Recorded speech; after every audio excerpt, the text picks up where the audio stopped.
Assalamualaikum warahmatullahi wabarakatuh. Waalaikumsalam warahmatullahi wabarakatuh. Materi pada hari ini di pertemuan P2K2 ini saya mau menyampaikan tentang pencegahan penelantaran dan eksploitasi terhadap anak. Materi yang lalu yaitu tentang apa Bu? Tentang perlindungan anak. Sekarang berarti tentang pembahasannya selanjutnya pencegahan penelantaran dan eksploitasi anak. Apa sih Bu pengertian dari penelantaran anak? Ya, anak tidak diperhatikan. Terus apa lagi Bu?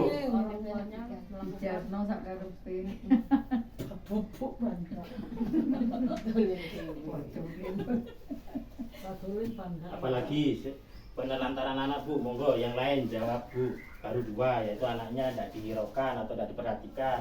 Mungkin ada lagi kurang kasih sayang, bisa. Oke Bu, ini kan tadi sudah menjawab. Saya mau menyampaikan ini mohon dibaca kisah Taspirin bocah 12 tahun yang harus menghidupi ketiga anaknya. Monggo dari ibu-ibu membacakan tentang kisah Taspirin ini. Nah, dari kisah tadi apa saja pekerjaan dan tanggung jawab yang dilakukan oleh Taspirin dalam menghidupi adik-adiknya Bu? Mencangkul. Nah, pekerjaannya mencangkul, terus apa lagi? Menanam padi. Ya, terus tanggung jawabnya kepada adik-adiknya memasak, mencari uang, terus memandikan. Nah, yang kedua, apa yang dilakukan tersebut layak dilakukan oleh anak-anak seusia Taspirin? Seharusnya tidak Tidak layak, Karena apa Bu? Karena masih usia sekolah, di bawah umur, di bawah 18 tahun. Yang pertanyaan selanjutnya, apa yang harus dilakukan oleh ayah atau kerabatnya terhadap Taspirin dan adik-adiknya? Membantu. Terus apa lagi Bu? Memberi dukungan secara material ataupun non material. Terus apa lagi? Membantu misalkan menyumbang dengan memberi nasi ataupun lauk seadanya. Jadi selanjutnya saya jelaskan pengertian penelantaran anak. Penelantaran anak tidak dilakukan kewajiban dan tanggung jawab orang tua atau pengasuh dalam memenuhi kebutuhan dasar anak, baik fisik, psikis, rohani maupun sosial. Anak terlantar adalah anak yang karena suatu sebab orang tuanya melalaikan kewajibannya sehingga kebutuhan anak tidak dapat terpenuhi dengan wajar baik secara rohani, jasmani maupun sosial dalam pasal 1 UU 4 tahun 1979. Nah, selanjutnya saya mau membentuk kelompok yaitu dengan cara berhitung 1 sampai dengan 3. Monggo dimulai dari Ibu ini berhitung. 1, 2, 3. 1 2, 3. 1 2. 3 terus Bu. 1, 2, 3. Terus 1, 2, 3. terus dihitung 1. Satu. Jadi yang 1 kumpul dengan yang 1, yang 2 kumpul dengan yang 2, yang 3 kumpul dengan 3. Silakan kumpul. Aku 3. Silakan boten. Aku 3. Nah, saya mau bertanya kepada kelompok 1. Contoh tindakan penelantaran anak seperti yang terjadi di lingkungan ibu-ibu. Monggo sebutkan untuk kelompok 1 contoh penelantaran anak. Ayo jawab. Ayo Bu dijawab Bu, kelompok 1 monggo dijawab. Ayo penelantaran contohnya. Monggo kelompok 1 contoh tentang penelantaran anak. Anak disuruh kerja. Anak disuruh kerja, saya terus dulu Oh iya enggak bisa.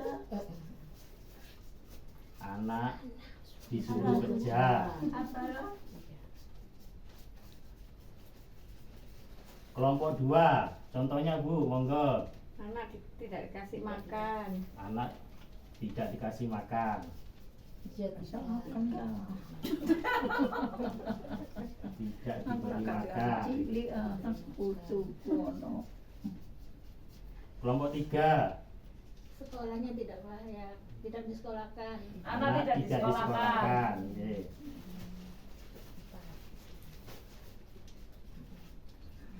Nggak usah men. Kok bisa?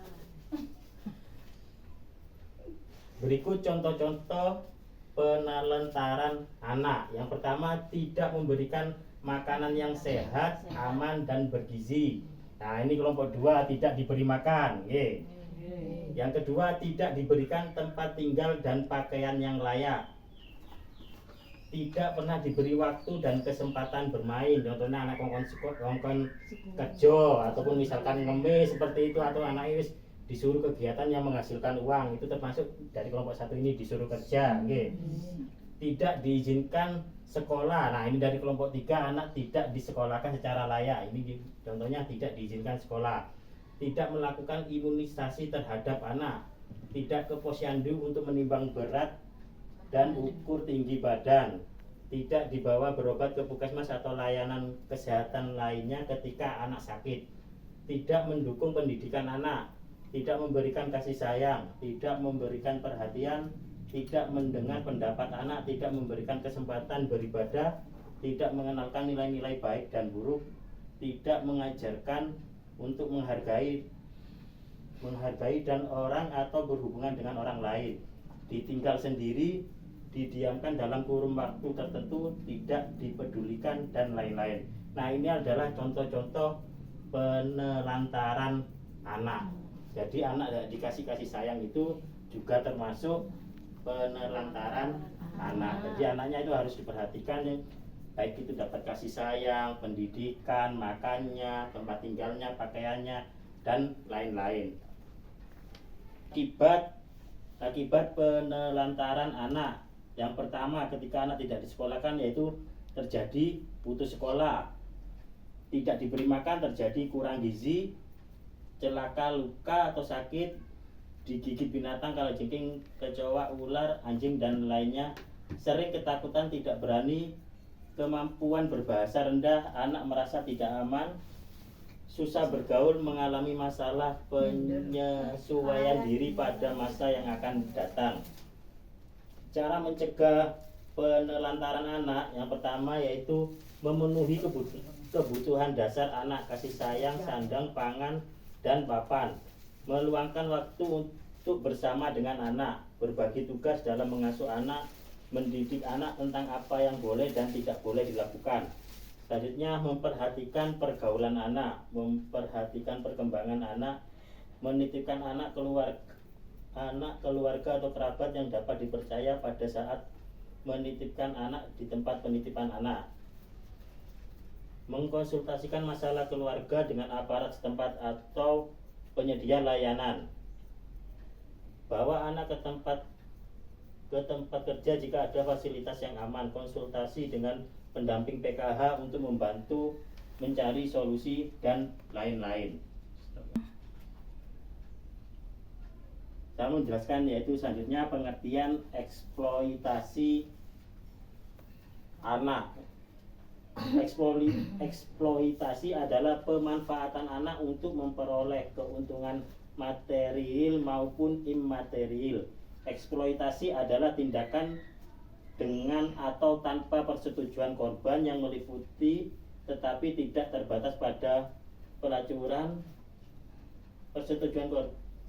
pelacuran kerja atau pelayanan paksa, perbudakan atau praktik serupa perbudakan, penindasan, pemerasan, pemanfaatan fisik, seksual, organ reproduksi, atau secara melawan hukum memindahkan atau mentransplantasi organ dan atau jaringan tubuh, atau memanfaatkan tenaga atau kemampuan seseorang oleh pihak lain untuk mendapatkan keuntungan baik material maupun imaterial sesuai pasal 1 nomor 21 tahun 2007.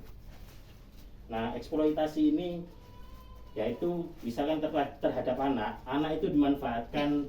Yang pertama yaitu disuruh bekerja untuk menghasilkan uang.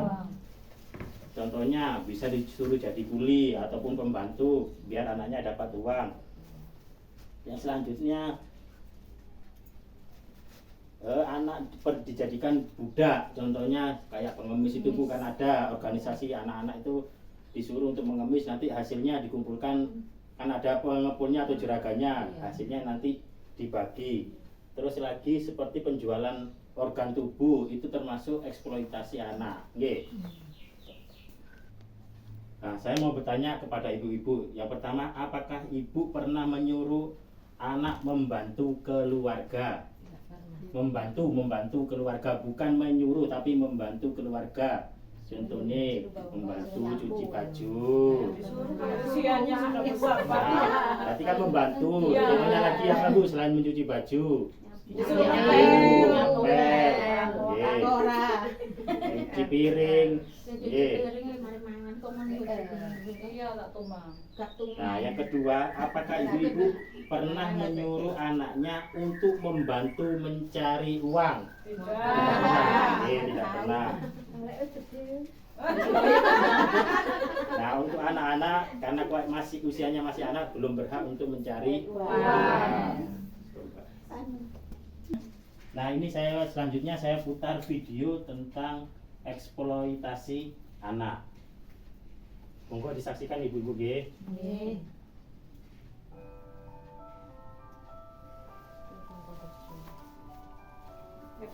Ketok.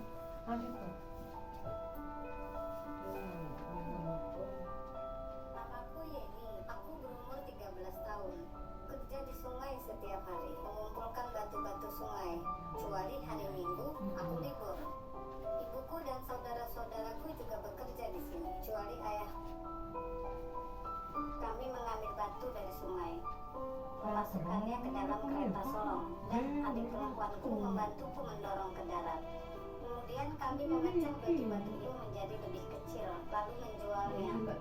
Kerjaan ini berat sekali, di sini juga sangat panas. Kakiku gatal-gatal karena air sungai yang kotor. Semut juga menggigit aku. Kadang-kadang waktu aku memecah batu dengan palu, tak sengaja aku memukul tanganku. Jariku berdarah. Kalau parah, aku harus pulang ke rumah.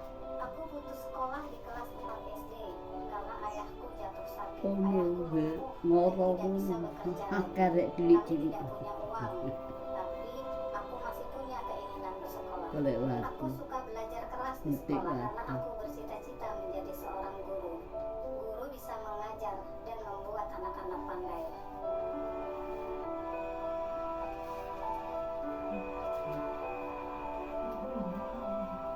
Namaku Citra.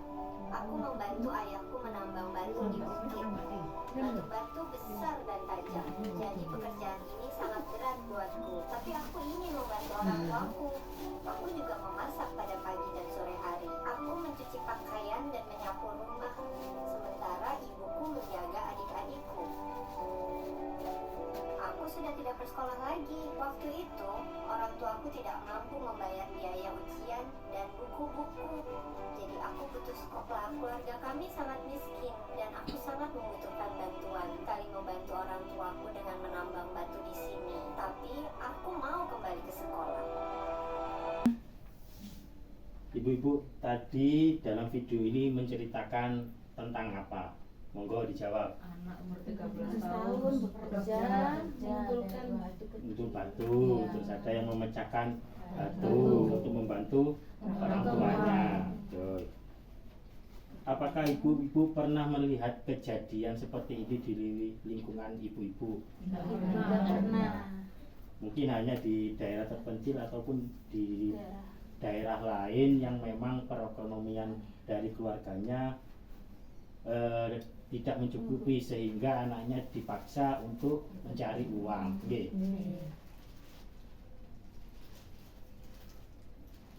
Sebutkan contoh-contoh Bu selain tadi untuk memecahkan batu bekerjanya, contoh lain dari eksploitasi anak, monggo Bu.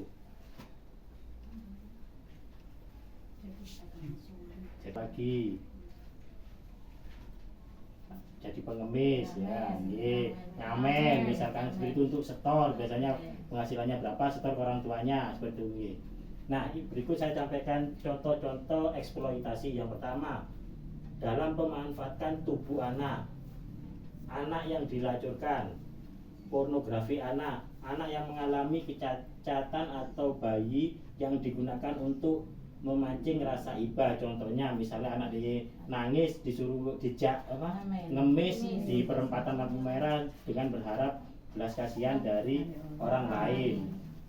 Yang selanjutnya pemanfaatan tenaga. Nah, ini anak disuruh bekerja, yaitu memecah batu, mengupas kerang, memulung sampah. Pemanfaatan kepolosan dan keluguan anak, perkawinan anak usia sebelum 18 tahun, anak dijual untuk bayar utang dan lain-lain. Bu, saya sebentar lagi mau memberikan contoh gambar eksploitasi anak. Nah, dari gambar ini nanti panjenengan simpulkan sesuai dengan gambar ini. Monggo Ibu ini sampaikan yang ada di gambar tersebut, Bu. Anak-anaknya disuruh berjualan koran di perempatan jalan. Nah, terus untuk kelompok selanjutnya, Ini anak tidak sekolah. anak putus sekolah karena anaknya ingin bersekolah sehingga disuruh bekerja. Oke. Unsur eksploitasi materi, memperoleh uang, contohnya anak yang dilacurkan, dipekerjakan, digunakan untuk mengemis. Bukan materi yang memanfaatkan anak mendapatkan status sosial dan kedudukan yang lebih tinggi. Contoh, anak perempuan dinikahkan dengan laki-laki yang lebih kaya atau berkedudukan terhormat. Akibat dari eksploitasi anak, yang pertama, anak putus sekolah, perkembangan fisik anak terganggu, menjadi penakut, murung, menarik. Kok nyampe TV sama Kusuma ya. Selanjutnya itu cara mencegah eksploitasi. Satu, mengupayakan anak tetap bersekolah, tidak menyuruh bekerja yang mengganggu kegiatan bermain dan belajar, tidak membiarkan anak bersama orang dewasa tanpa pengawasan, melatih anak untuk tidak melayani orang yang tidak dikenal, tidak mudah mempercayai janji-janji orang lain, memberitahu anak. Selanjutnya yaitu manfaat akte kelahiran. Yang pertama, identitas sah anak. 2, memastikan asal-usul anak. 3, mendapatkan layanan kesehatan dan pendidikan bagi anak. 4, mencegah pernikahan anak sebelum usia 18 tahun. Kepastian mendapatkan hak waris. 6, sebagai dasar pembuatan dokumen lainnya, KK, KTP, SIM, paspor dan lain-lain.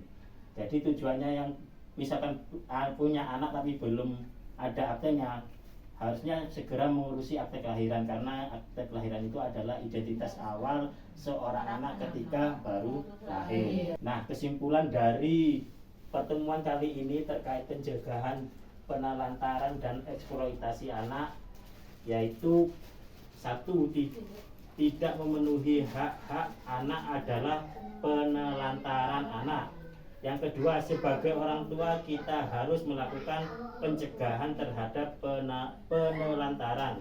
3, segala bentuk pemanfaatan anak untuk mendapat keuntungan materi maupun bukan materi adalah eksploitasi anak. 4, orang tua wajib melakukan pencegahan terhadap eksploitasi.